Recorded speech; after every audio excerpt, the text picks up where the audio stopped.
det er jo selvfølgelig kedeligt, hvis vi altid skal skrive vores ting ud til jer. Og jeg synes, den her ting vil være dejlig at have på video. Ikke, Nico? Jo, halløj derude. Og vi har jo selvfølgelig før haft det, vi skal fremlægge til jer. Fordi vi har nemlig valgt at gøre. Så hver søndag kommer der en offentlig aktivitet, som er vores nye træningssøndag. Woo, yeah. Det er nemlig, hvor at brand, politi, læge og Falk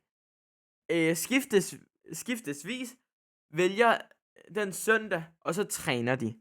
De gør en offentlig træning, alle kan være med, også selvom de ikke er på arbejdet. Efter det, så kan de selvfølgelig blive inviteret ind til arbejdet, som for eksempel, at du gerne vil Falk, og du deltager i en Falk-træning. De synes, du gør det rigtig godt. Så siger de lige, vil du gerne have et arbejde som en elev? Ikke, Nico? Jo. Det var faktisk sådan, Nico, han allerførst kom på politi. Tilbage, når vi havde det først. Eller måske du politielev har ventet rigtig lang tid, og ikke gider de der 5 gange, som man kommer til at skulle køre rundt med en anden træner og tale og altså. Så kan du komme til en træningscenter, og så alle de 5 gange ligger i én træningssøndag, hvor du så bliver oprangeret til politibetjent. Og ved brand, der tænker jeg, det er det samme.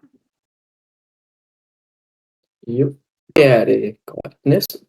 Og vi har selvfølgelig ikke Casanova, som fører lægerne, eller Jonas Jensen, som fører Falk, men jeg tænker, det er det samme der også.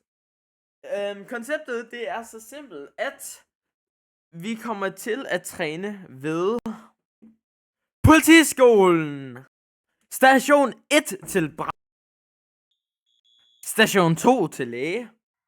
Og vejhjælp og KKP D-station, hvis at du gerne vil trænes til at være Falk. Og det er basically konceptet. Jeg håber, vi ses til noget godt RP herinde på Dansk RP i København-området. Vi ses!